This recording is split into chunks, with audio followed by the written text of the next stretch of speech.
गुलाम नबी साहब, तहरीक लब्बैक वाला मामला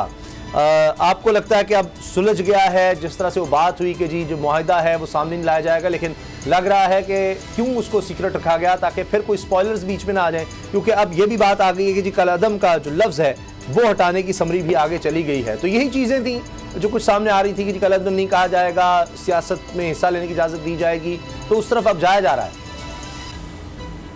देखिए, पहला हिस्सा तो उस दिन मुकम्मल होगा जिस दिन वज़ीराबाद में बैठे जो तहरीक लब्बैक के लोग हैं वो वापस जामे मस्जिद रहमतुल्लिल आलमीन चले जाएंगे। उस दिन हम ये समझेंगे कि जो कम से कम 35-40% जो मुआहिदा है वो उसके ऊपर अमल दरामद हो गया है। तो अभी CBMs हैं दोनों तरफ से और किए जा रहे हैं, गवर्नमेंट काम कर रही है, और ये कालादम के हवाले से भी ज़ाहिर है कि वो अब इस बात को मान गए हैं कि ये एक सियासी कुव्वत है और सियासी कुव्वत को बतौर सियासी जमात के ही हम लेंगे, और इनके साथ वो वाला रवैया जो पहले रखा जा रहा था वो नहीं रखा जाएगा। तो इसी वजह से हम ये देख रहे हैं पंजाब हुकूमत की जानिब से कालादम वाला मामला आया, अदालतों में भी केस जो है वो आज आपने देखा कि वहाँ पे भी दरख्वास्त जो है गवर्नमेंट ऑफ पंजाब ने जो दी हुई थी वो वापस ली है, और उसके बाद वापस लेने के बाद अगली जो इंतज़ामी इनका ऑर्डर था उसको भी वापस लेंगे। तो मेरे ख्याल में नेक्स्ट केस ऑफ जो है उसमें आपको मज़ीद रिलीफ मिलता हुआ तहरीक लब्बैक को नज़र आएगा। तो जो ख़दशात अभी बहुत सारे दोनों तरफ मौजूद हैं, गवर्नमेंट की तरफ से भी मौजूद हैं, जिसका आज आप अगर शेख रशीद साहब वज़ीर दाखिला हैं उनकी गुफ्तगू आज हुई है, उसको अगर आप सुने तो उसमें काफ़ी सारे ऐसे जुमले शेख रशीद साहब कहते हुए सुनाई दिए हैं कि दिखाई दिए कि वो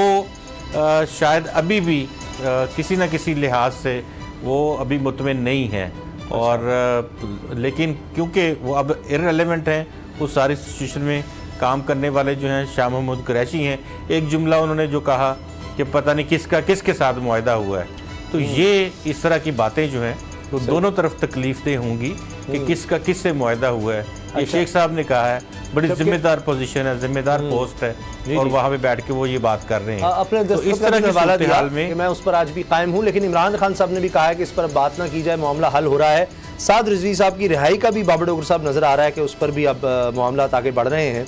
और एक तो ये एस्पेक्ट है कि चीज़ें आगे बढ़ रही हैं। लेकिन जो बात गुलाम नबी साहब ने कही कि शेख रशीद साहब का बयान,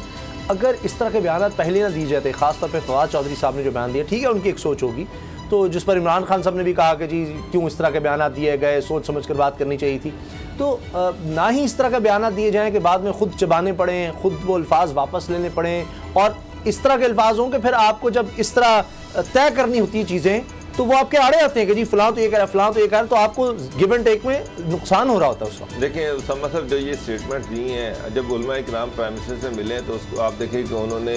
ये भी तो कहा कि इस बंदे को यहाँ से उठाएं, तो बातें तो यहाँ तक चली गई, और अल्टीमेटली प्राइम मिनिस्टर ने जब टीम चेंज की तो आप देख लें कि उसका रिजल्ट फौरी तौर पर आपके सामने आ गया। अब एक उसमें कालादम की जो शिक थी उसमें ये था कि पंजाब गवर्नमेंट ने आज से 6 महीने पहले फेडरल गवर्नमेंट को एक ख़त लिखा था, उसमें कहा था कि जनाब ये जो तंजीम है ये दहशतगर्दी की कार्रवाइयों में मुलविस है, लॉ एंड ऑर्डर की सिचुएशन पैदा करती है, लिहाजा इसको कालादम करार दिया जाए, जिस पर पंजाब गवर्नमेंट की रिक्वेस्ट पर फेडरल गवर्नमेंट ने इसको कालादम करार दे दिया था। अब मीटिंग में पंजाब गवर्नमेंट ये चाह रही थी कि तहरीक लब्बैक पाकिस्तान जो है इसकी मजलिस शूरा खुद ख़त लिखे फेडरल गवर्नमेंट को, लेकिन उन्होंने इंसिस्ट किया जी कि पंजाब गवर्नमेंट ख़त लिखे। तो आज कैबिनेट की मंजूरी के साथ वज़ीर आला जो हैं उनके हुक्म पर आज होम डिपार्टमेंट ने इंटीरियर मिनिस्ट्री को ख़त लिख दी है। इंटीरियर मिनिस्ट्री जो है वो इसको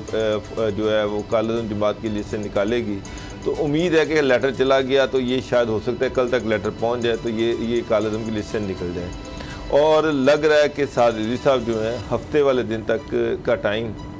जो लग रहा है, मेरी उनके वकला से बात हुई तो उनको बड़े पूरी उम्मीद है कि हफ्ते वाले दिन उनकी रिहाई पॉसिबल है, मुमकिन है। अच्छा, अब वज़ीराबाद में जो धरने वाले बैठे हुए हैं उनकी ये डिमांड थी, उन्होंने ये कहा था कि वो पार्क में बैठे हुए हैं साथ, उन्होंने कहा था कि साद रिजवी साहब खुद आकर जब तक ये नहीं कहेंगे कि जनाब मैं धरने को के ख़त्म होने का ऐलान कर रहा हूँ, हम यहाँ से नहीं उठेंगे। तो अब वो गवर्नमेंट ने तो पहले ही कह दिया था कि ये एक लीगल प्रोसीजर है, कानूनी प्रोसीजर है, इसको कंप्लीट होते हुए 3-4 दिन लग जाएंगे। तो उम्मीद है कि ये सारे प्रोसीजर जो हैं ये हफ्ते तक ख़त्म हो जाएंगे और हफ्ते की शाम तक ये धरना उठ जाएगा। जो मेरी मालूमात हैं, जो मेरी इंफॉर्मेशन है, उसके मुताबिक हो सकता है कि हफ्ते की शाम तक ये धरना उठ जाए और हफ्ते को साद रिजवी साहब जो हैं उनकी रिहाई का इम्कान मुझे नज़र आ रहा है, लग रहा है। सही। तो ये मामला तब हफ्ते तक सेटल हो जाएंगे। अब बशीर फारूकी साहब के पास एक इन्वेलप था और वो उस पर यानी सील लगी हुई थी, तो गुलाम साहब उनसे भी जब उस बारे में सवाल हुए तो उन्होंने कहा कि जी वो 10 दिन तक अमानत है। तो मेरा ख्याल है कि साद रिजवी साहब की रिहाई के बाद शायद वो खुल जाए और उसमें पता चल जाए कि क्या क्या चीज़ें थी। बिल्कुल, ये मुआहदा तो तकरीबन आप ये कहें कि पेपर मौजूद नहीं है। अच्छा। लेकिन मुआहदा आपके सामने सब लोग डिस्कस कर रहे हैं, आप भी डिस्कस कर रहे हैं, हम भी डिस्कस कर रहे हैं, बाकी दीगर जो मीडिया हाउसेस हैं वो भी उसी तरह से डिस्कस कर रहे हैं। चीज़ें तो सारी सामने आ चुकी हैं, लेकिन जो जिस तरह से उन्होंने कहा था कि इसको हम उस वक्त तक मुआहदे को सामने नहीं लाएंगे जब तक एटलीस्ट 50% जो चीज़ें हैं वो मुआहदे की शिकें हैं उस पर अमल दरामद नहीं हो जाता। तो 50% में हाफिज साद साहब की रिहाई है और उसके बाद ये प्रेस्क्राइब जो जमात है उसको कालादम से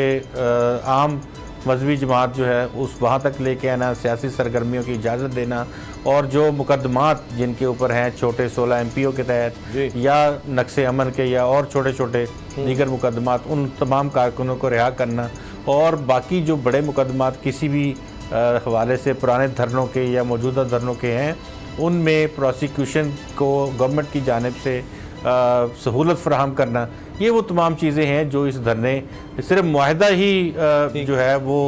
उससे लाइल्मी है। अच्छा। लेकिन मुआहदा जो शिकें हैं वो तो तमाम की तमाम सामने हैं और एक शिक जो है जिसके ऊपर अभी ना गवर्नमेंट बात कर रही है और ना हाफिज साद रिजवी साहब की जमात की जानिब से बात की जा रही है तहरीक लब्बैक से कि वो फ्रांस के सफीर के हवाले से वो तो अभी तक यही लग रहा है बड़ी अहम बात सामने आई। पीछे ले जाया गया है कि वो किस तरह लाया जाता है या आ गया हुआ है, वो अब लगता है कि इस वक्त अंडर डिस्कशन इतना ज्यादा नहीं है। मुझे सब्सक्राइब करें और बेल दबाएं ताकि कोई खबर रह न जाए।